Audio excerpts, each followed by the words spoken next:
자, 다음은 이제 콘덴서와 코일의 경우에 값을 읽는 방법에 대해서 앞에서 한번 했지만 이것도 아주 중요하기 때문에 한 번 더 여러분들이 헷갈릴 수가 있기 때문에 한 번 더 제가 설명을 드리도록 하겠습니다. 자, 콘덴서 같은 경우에 일반적으로 사이즈가 크기 때문에 저항처럼 색깔로 표시하지 않고 이와 같이 숫자 형태로 표시를 하고 있습니다. 그래서 전에 콘덴서 같은 경우에는 콘덴서의 값이 바로 적혀져 있기 때문에 그대로 읽으면 됩니다만은 일반적으로 이제 이런 콘덴서를 우리가 마일러 콘덴서, 요거는 요 두 가지는 우리가 세라믹 콘덴서, 작은 거 요거는 무슨 타입이라고 했죠? 그렇죠. SMD 타입 기판에 구멍을 뚫지 않고 붙이는 스타일이 되겠습니다. 그래서 이러한 종류 같은 경우에 콘덴서에 세 자리의 숫자가 적혀져 있습니다. 그래서 저항 같은 경우에 세 자리면은 예를 들어 223이다 라고 하게 되면 저항은 앞에 22 그대로 쓰고 10에 3승 이러면은 22kΩ입니다. 이런 식으로 우리가 이제 계산이 됩니다만은 콘덴서 같은 경우에는 좀 틀리죠. 그래서 콘덴서 같은 경우에는 어떻게 계산을 하느냐 하면은 자, 여기 224를 이제 적용을 해보자. 224라고 하는 것은 저항처럼 그대로 적습니다. 일단은 자, 앞에 두 자리는 값이 되겠죠. 그래서 22를 그대로 적고 뒤에서 한 자리는 이거는 10의 승수니까 곱하기 10의 4승, 여기까지는 저항하고 같은데 콘덴서는 기본 단위가 뭐냐 하면은 기본 단위가 피코페럿입니다. 피코. 자, 이 피코 하게 되면은 우리가 일반적으로 이제 다시 한번 보게 되면 밀리미터, 그 다음에 마이크로미터, 그 다음에 나노미터, 그 다음에 피코죠. 그래서 밀리미터는 10의 마이너스 3승, 마이크로는 10의 마이너스 6승, 나노는 10의 마이너스 9승, 그 다음에 피코는 10의 마이너스 12승, 이렇게 3승 단위로 이제 올라가게 되겠죠. 따라서 이거는 콘덴서인 경우에는 224 곱하기 10의 마이너스 12승을 해줘야 되는 겁니다. 따라서 얘는 22 곱하기 10의 몇 승이죠? 4 하게 되면 8이 되겠죠. 마이너스 8. 따라서 얘는 0.022 여기다가 10의 그러니까 2승을 하면은 곱하기 10의 마이너스 6승이 되겠죠. 따라서 이것은 0.022 10의 6승은 뭡니까? 마이크로죠. 그래서 일반적으로 콘덴서는 마이크로로 표현하는 걸 원칙으로 하고 있습니다. 그래서 마이크로 페럿이라고 이렇게 이제 우리가 적을 수가 있게 되는 겁니다. 그래서 224는 이렇게 이제 계산에 의해서 0.22 라고 우리가 적을 수가 있게 되는 겁니다. 자, 여러분들 이것도 여러분들 어떻게 해요? 계산을 하려니까 뭐 4승 뭐 마이너스 12승 이렇게 이제 하려고 하니까 복잡하죠. 자, 그래서 자, 여러분들이 이제 감독관이 물어볼 경우에는 만약에 이 콘덴서 값을 물어볼 수 있는데 물어볼 경우에는 이렇게 일단 답을 하고 자, 결론적으로 최종적으로 이와 같이 하고 요 두 가지 단계는 생략을 하고 이렇게 얘기를 합니다. 그래서 22 곱하기 10의 4승 곱하기 10의 마이너스 12승이기 때문에 0.022 마이크로 페럿입니다. 라고 답을 하는 게 이제 정상적이라는 거죠. 여기 두 가지 단계를 생략하려면은 머릿속에 암산을 해야 되느냐? 머리가 복잡하죠. 따라서 이것도 쉽게 하는 방법을 여러분들한테 설명을 드리겠습니다.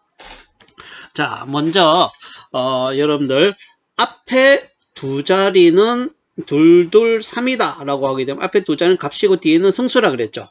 자, 그러면은 여러분들은 딴 거 하지 말고 103을 외워두세요. 자, 103 하게 되면은 어떻게 됩니까? 103 하게 되면은 얘는 10 곱하기 10에 3승 곱하기 10에 마이너스 12승이 되겠죠. 이거는 10 곱하기 103을 하지 말고 여러분들 좀 전에 했던 104를 머릿속에 대요. 104는 10 곱하기 10의 4승 곱하기 10의 마이너스 12승. 이거는 결론은 0.01 마이크로 페럿입니다. 그래서 여러분들 104는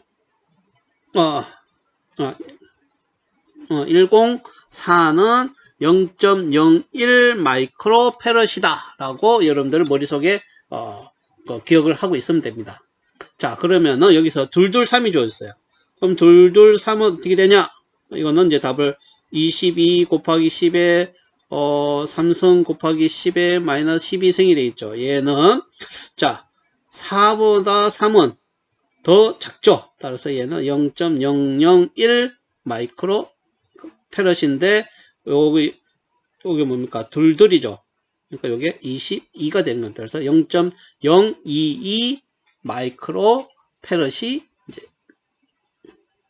되게 되는 겁니다. 아니죠. 잠깐 0.0022 마이크로 페럿이다 라고 이제 계산이 되게 되는 겁니다. 그래서 104를 이제 하게 돼. 104는 0.01이죠. 그러니까 쉽게 얘기해갖고 104는 소수점 뒤에 0이 하나 붙는 겁니다. 3이 되게 되면 소수점 뒤에 0이 두 개가 붙게 되는 거죠. 그리고 그 값을 그대로 적어준다. 이렇게 생각하면 됩니다. 다시 한번 정리를 할게요. 104는 0.01 마이크로 페럿입니다. 따라서 일반적으로 어떤 값이 주어지게 되면 자 223이 주어졌습니다. 223이 주어지게 되면은 3이니까 4는 0이 하나죠. 소점 뒤에. 그러면 3은 0.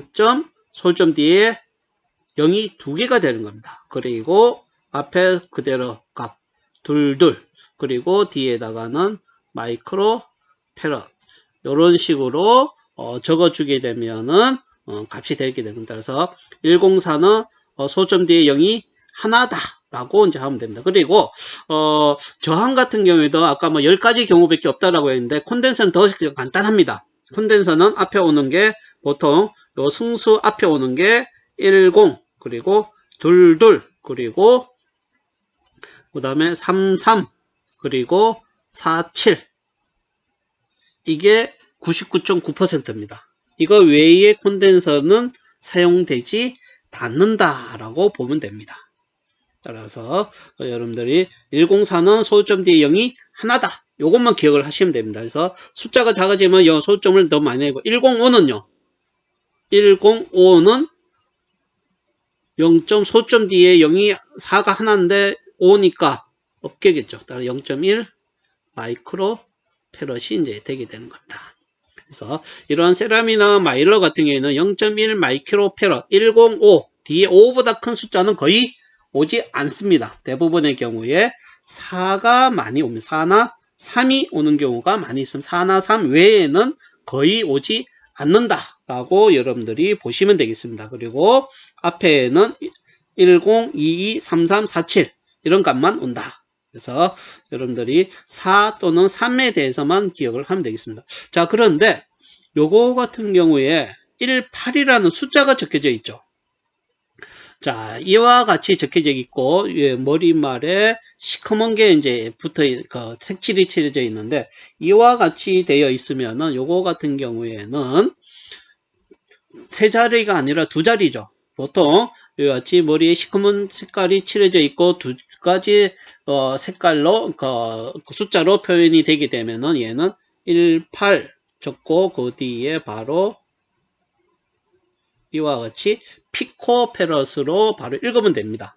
그러니까 두 자리고 머리에 그러니까 작죠. 그러니까 콘덴서 용량이 작으면 이제 작습니다. 어쨌든 간에 머리에 검은색이 칠해져 있고 그 다음에 두 개의 숫자로 주었다 그러면은 바로 피코페럿으로 읽으면 되겠습니다. 그래서 이와 같이 콘덴서 값을 읽는 거고, 자 코일 같은 경우에는 여기에 뭐 680이라고 적혀져 있는데, 자 코일 같은 경우에는 어떻게 계산하냐면은 일단 68 적고 그 다음에 뒤에는 10의 승수죠. 곱하기 10의 0승 곱하기 자 콘덴서 같은 경우에는 마이너스 12승을 했는데 코일 같은 경우에는 마이너스 6승을 해줍니다. 따라서 얘는 68 곱하기 10의 형성은 1이죠. 곱하기 10의 마이너스 6승. 따라서 이거는 68 마이크로 헨리라고 하는데, 자, 콘덴서는 일반적으로 마이크로 단위로 많이 사용을 합니다만은, 코일 같은 경우에는 미리 헨리 단위를 많이 사용합니다. 따라서 얘는 0.0068, 0.68, 잠깐요. 0.068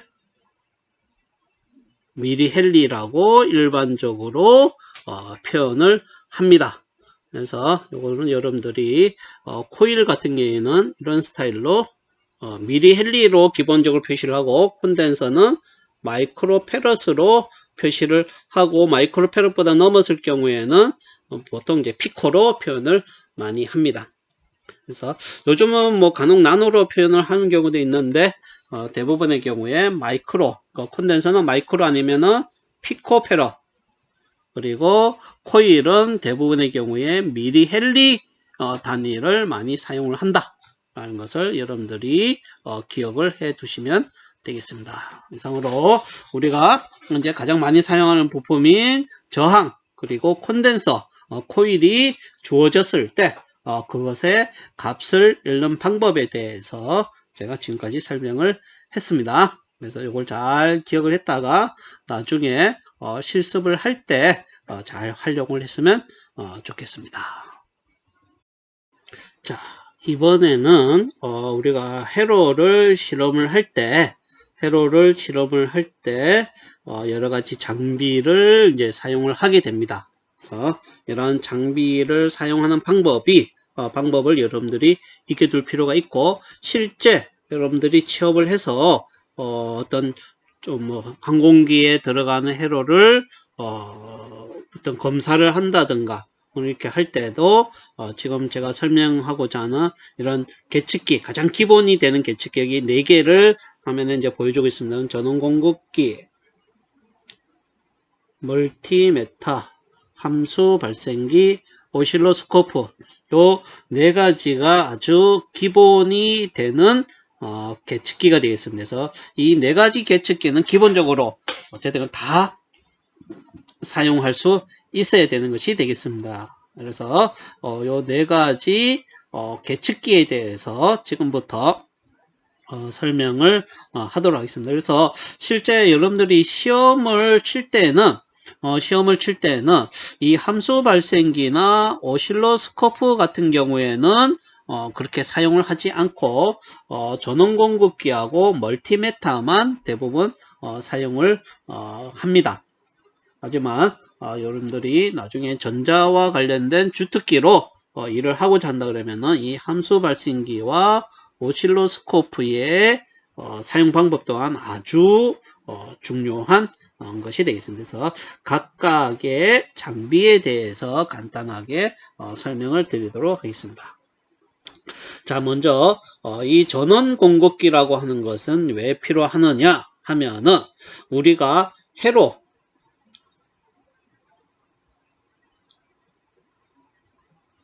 전자 회로에서 필요한 전원의 형태는, 우리가 일반적으로 전원은 교류와 직류, AC와 DC가 있게 되는데, 교류죠. 교류, 직류, 이 2가지가 있게 되는데, 전자 회로에 사용하는 전원으로 2가지가 있게 되는데, 일반적으로 전자 회로에서 사용하는 전원은 직류를 사용하고 교류는 사용을 하지 않습니다. 그러니까 전자 회로에 필요한 전원은 뭐다? 직류라는 거죠. 그러니까 여기서 전원이라고 하는 것은 전자 회로를 동작시키기 위한 에너지가 되는 겁니다. 그래서 전자 회로를 동작시키는 에너지는 무조건 뭐가 필요합니까? 직류가 필요합니다. 그래서 직류의 대표적인 것이 우리가 배터리, 우리 여러분들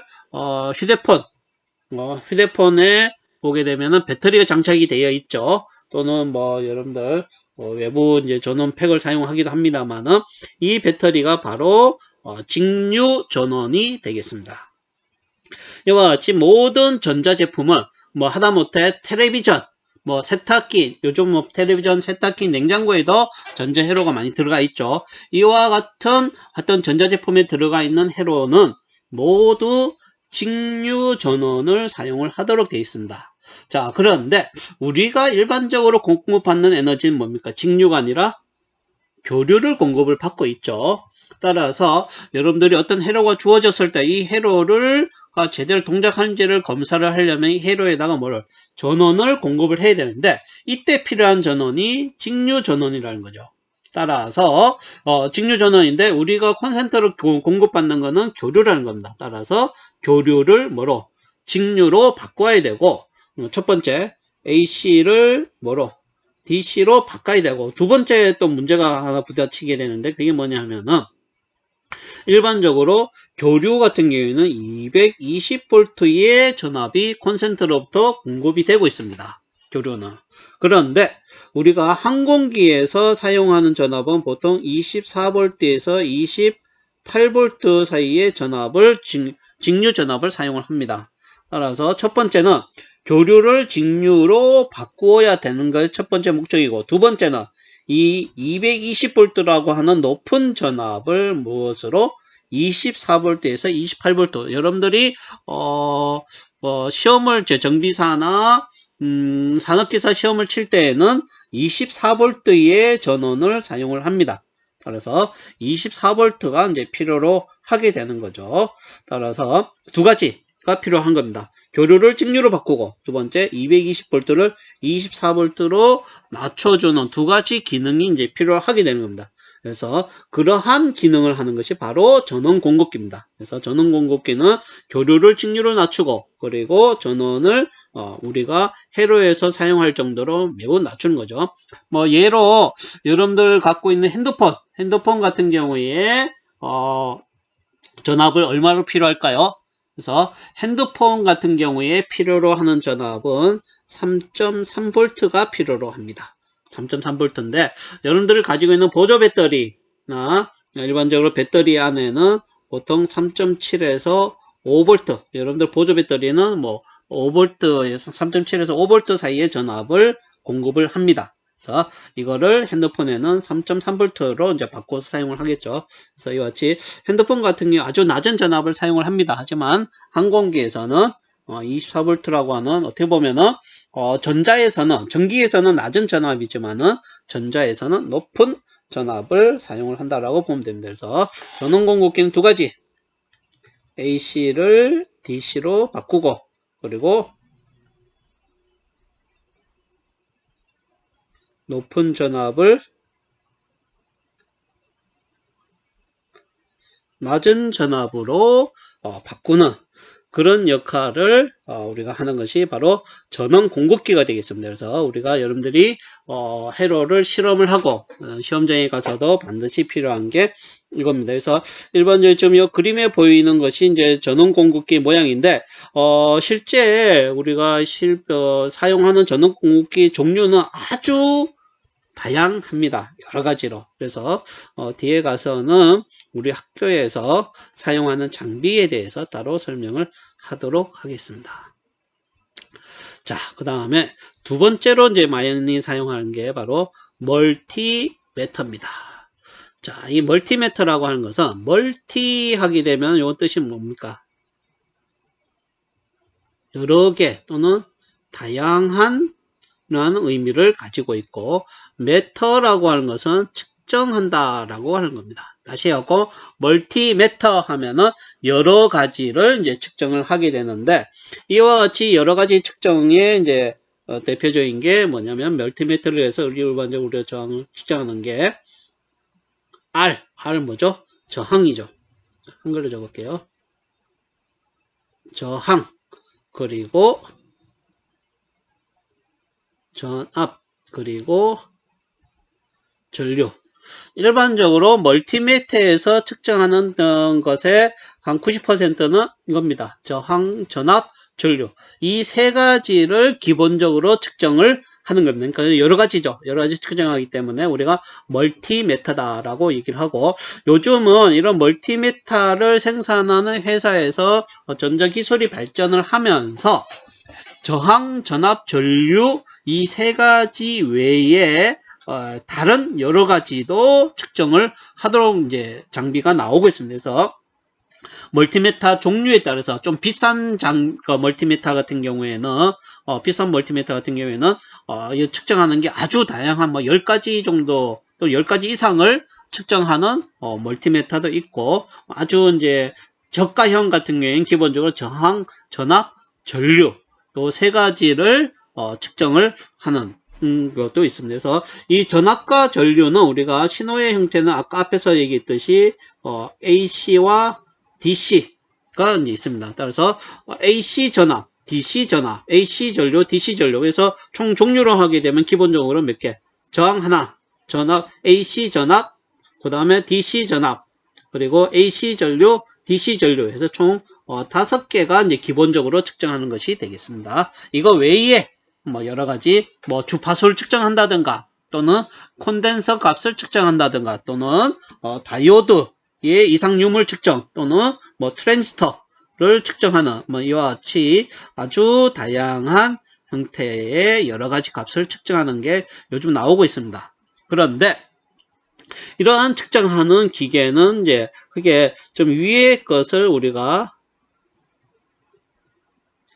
아날로그 타입이다 그러고 밑에 것을 우리가 디지털에서 일반적으로 밑에 건 디지털 멀티메타, 위에 요거는 아날로그 멀티메타 이렇게 이제 얘기를 합니다.